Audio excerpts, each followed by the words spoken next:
a Canadian radio sanctuary podcast.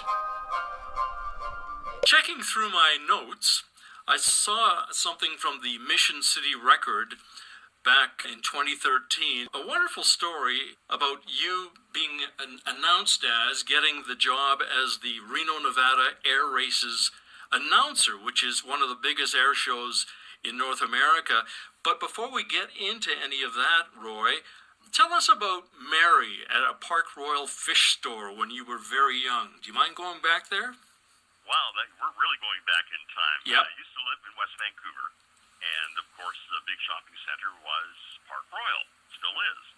And my mom would drag me along, going shopping on the north side of Park Royal, and there was a fish store there. And we would go in there, and there'd be these posters and pictures of airplanes all over a fish store.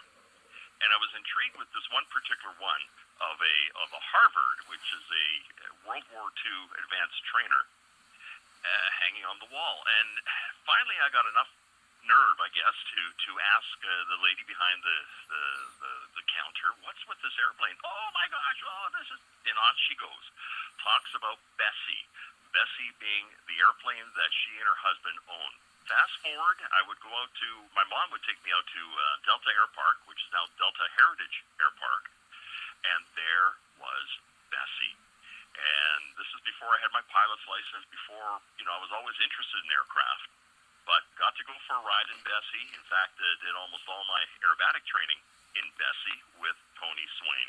Unfortunately, Mary passed away a few years ago, but Tony's still around, not flying anymore, but every once in a while I'll get a call from him, and we sit and talk about airplanes and stuff like that. But Bessie, that Harvard is the one that really got me going in the world of aviation. This is long before broadcast or anything like that. The cool thing is, when Mary shut the store down, she gave me that poster, and it's hanging up in my office. In fact, I'm looking at it right now. Wow, that's beautiful, eh? It's amazing how, something so strange like that, a fish store, guides you in life, I guess you can say. Absolutely. A watershed moment. Mm-hmm. Absolutely. Yeah, that's right. That's right. Now, give us some, let's see, pretty close to chronological order, I guess. Give us how you branched into radio. You went through the work with Con Air at Abbotsford Airport at one period in your life. Well, that's right. I was actually got a job at Hayak Air. That was my first real aviation job. Dockhand, pushing airplanes around on the water, float planes, right in front of the old BC Pen. And was there for a couple of years, and then was able to get on at Con Air, worked down in the paint shop for 3 years total. After 2 years, I got laid off, and, just got married and everything. What am I going to do?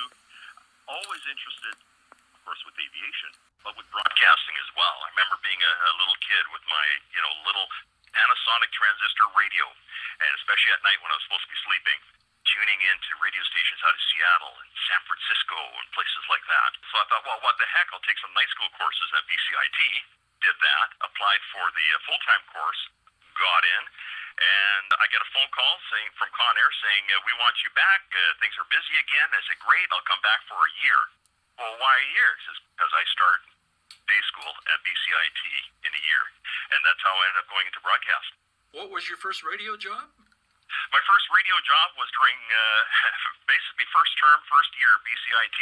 I got a job doing the evening run at CFBR 850 in Abbotsford. Stayed there till, pretty well last term of the 2-year course at BCIT, and got a job up in Merritt at CJNL, and was up there for a couple of years, and that's where I got into announcing air shows. It was 1987 you did your first air show in Merritt. That's correct. A bunch of us were sitting in the basement of the terminal in the flying club, sitting around having, some adult refreshments, and the idea, hey, we should put on an air show. No idea how to put on an air show, but we should put on an air show, because all of us were big fans of the Abbotsford Air Show.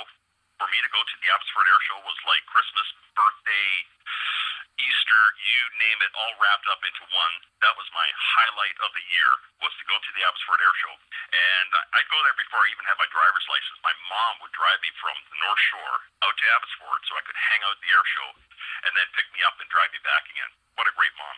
And so we're sitting around, let's put on an air show. So we just went out and invited a whole bunch of different area performers, most of them who flew up from the Vancouver area, like the Fraser Blues, the Swift Birds, Con Air came in with some firebombing stuff, and there was a bunch more. Our sound system was home stereo speakers strung up in a row, hooked up to a home amplifier. And, of course, well, you're the radio guy. You can be the announcer. Sure. And there was a ground fault in the stereo, so every time I'd speak into the microphone, if I got a little too close to my lip, I'd get shocked. So that really taught you mic control when you get zapped by your microphone all the time. That was the very first air show, and it just took off from there. Let's jump ahead a few years. Tell us what H2H2 means. H2A2, Hafeli and Hildebrandt air show announcers. Fast forward, indeed, I'm working at the Abbotsford Air Show, and we had a young guy on the Singleton Tower, which is the announcer stand, named after, of course, Bob Singleton, who announced the Abbotsford Air Show for 40-something years, and also gave me my first job in radio at CFER. And we had a helper up there, this young guy. One day he goes up to Bob and says, I'm kind of interested in this air show announcing thing. And Bob goes, well, let's get in here. And one thing led to another. He would assist us on the microphone, and thought, this guy's got some talent. I think he'd do okay. So I chatted with him. How would you like to team up as an announcing team, being the only one in North America dedicated two-man air show announcing team? And we've been working together for, gosh, I don't know how many years now. Wow. Hafeli and Hildebrandt. Yeah. Yep, Ken Hildebrandt. Has a nice ring to it. Well, of course, Hafeli and Hildebrandt air show announcers is kind of a long, so how do we shorten it up? Well, there's two H's and two A's, so H2A2. Oh, boy. At the top, we mentioned the air races in Reno, which was a great thing for you to get that job. When did you actually get into doing this pretty much as a full-time, I guess, was it like May through September kind of a job each year, right? When did you get into that full-time? Well, I did the first show, like we said earlier, in 87. I was still up in Merritt. Then in 89, I came back down here. Don't forget, when I worked up in Merritt, my family stayed down here, and I commuted every weekend. So thank goodness for the Coquihalla Highway. I get a phone call one day from some guy in Pemberton. I'm putting on an air show. I understand you announce air shows. I said, yep, I've done one. He goes, that's good enough for me. So I ended up doing the Pemberton Air Show, which was my first show with the Snowbirds, and it was quite the experience. If you've ever been up in the Pemberton Valley, it's rather narrow, and the runway is right up against Mount Currie, the mountain, and the Snowbirds had a heck of a time doing a show because it was too close to the mountain. And they still talk about it to this day. That's the one show they didn't do a pre-trip on, go out and see what it's like, and they learned a lesson that day. So, and then it just went on from there. Again, another phone call, hey, I'm doing a show here, I'm doing a show there. And then one day I got a call from one of the directors, Daffin Herman, of the Abbotsford Air Show, and he says, Bob is looking for a new sidekick, and make a long story short, he wants you to be it. Are you interested? Let me think about it. Yes. And that was in 99, I think it was. Yeah, I did a few shows, obviously, before that, but that's when things really got rolling. When people say, what do you do? Oh, I announce air shows. First thing they ask, do you do the Abbotsford Air Show? Yes, I do. Absolutely. Name drop a little here. City drop. Tell us some of the air shows that you've done across North America. Oh, my gosh. Ottawa, Reno, of course, the National Championship Air Races. I'm the air show and sponsor announcer there. I've done Lethbridge, Wetaskiwin, Chilliwack, Comox. I've announced at Seafair in Seattle, Portland, Madras, Oregon, Salinas, California. The list goes on. Yeah, wow, that's incredible. Let's stay on the ground now for a little while. You got involved years ago as a volunteer. Well, fill us in on your work with the RCMP in Mission. Well, actually, I started in Merritt. Oh, and okay. I started in Merritt, and we would have an RCMP member come to the radio station, and every, 3 weeks or so, and do the crime prevention tip of the week. And one day we had this young member come in, and Merritt was his first posting. He came out of Quebec and had the heaviest French accent. So I'm trying to do an interview on the air with him with his heavy French accent, and it was a riot. We're done, and we're chatting, and he goes, hey, you should come on ride along with me. And, okay, sure. So a couple nights later, I jumped into a police car, and we're driving around, and we just hit it off. We had a blast. He goes, you're a big guy. You should become an auxiliary. I said, what the heck is an auxiliary? So I looked into it, and basically an auxiliary constable has the same powers of arrest, looks pretty close to the same as a regular member. It's just we don't get paid.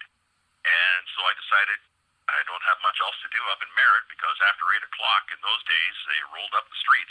6 months later, they gave me a uniform, they gave me a sidearm, and I was out on the road with the members. So I did that for 27 years. So 2 years up in Merritt, got a job back down here at CFER in Abbotsford, and moved back home, I guess you could say, and just continued here in Mission for 25 years. Amazing. Good for you. Very rewarding volunteer experience, I would imagine.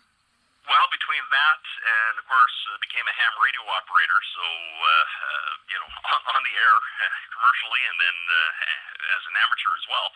Got involved with Mission Search and Rescue as their radio communications director. So did that for quite a number of years as well. And that was quite rewarding, especially when, the team went out to search for somebody and you actually find them and get to put them back together with their families and everything. That's a pretty cool high. I bet it is, yeah. That's incredible. Good for you, Roy. That's wonderful volunteer work that you've done over the years. And of course, now, where do things stand these days? I know this is a tough question with the pandemic underway, but I guess I'm assuming all the air shows are grounded, are they not? Yeah, last year I did absolutely no shows. We did a virtual air show for Abbotsford, which was a lot of fun, but of course it's still not the same as the real thing. Last summer was the first summer in probably over 25 years that I spent at home. You know what? I liked it. It was nice. I could ride my motorcycle. I could hang out with my dogs and hang out with the wife and do some stuff around the house. And it was actually, pretty rewarding.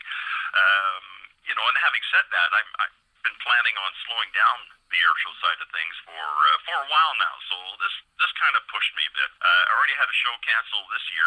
The Alberta International Air Show in Lethbridge has been canceled. And so right now I'm just looking at Abbotsford and the races in Reno. We'll see if they go ahead or not. I'm one of your biggest fans, and I want to say this, not taking anything away from all your other great announcing positions, but you are one of the best MCs anywhere that I've ever seen. Well, thank you very much. That's high praise. I really, really appreciate that. I've been very fortunate to be able to do what I love to do, whether it's air show announcing, work with the RCMP, broadcast in general. One of the highlights for me is also announcing probably over 60 performances of the RCMP musical ride. All over Lower Mainland and in the interior, and that's been huge for me. And I've just been very, very fortunate that I've been able to do what I love to do. It all goes back to your mom and Mary and the fish store and that painting. Absolutely, and like I say, I'm looking at it right now, It's hanging up in my office, right beside my TV and a whole bunch of other memorabilia that I have here. Great. Roy, we appreciate your time today. Very interesting stories. Thank you so much. Well, thank you very much. I really appreciate it, and hope to see you one day out in beautiful Agassiz for a coffee. Will do. Yeah, let's just get this silly pandemic out of the way. Sounds good. And one of the absolute highlights of my airshow career was 5 years ago, announcing at the Abbotsford Air Show, having the snowbirds come across the announcer's tower in line abreast and say, welcome to our newest honorary member of 431 Air Demonstration Squadron, Roy Hafeli. They made me an honorary member of the snowbirds, and I'm still over the moon on that. Oh, wow, that's incredible. What an honor. Oh, it's huge. Yeah. So I get to, I carry the squadron coin with me, and I have to have it with me all the time. Because if I come upon another squadron member and he takes the coin out and taps it, and if I can't do that, I have to buy him a drink. If I can do that, he has to buy me a drink. It's an old military tradition. Yeah. So when we do get together, remind me, and I'll show you that coin, because only squadron members can get that coin. You can get snowbird coins, but not the squadron one. And of course, I get to wear the squadron ring as well, which I do all the time. Thank you, Roy. Yeah. Thank you so much. This was great. This was almost painless.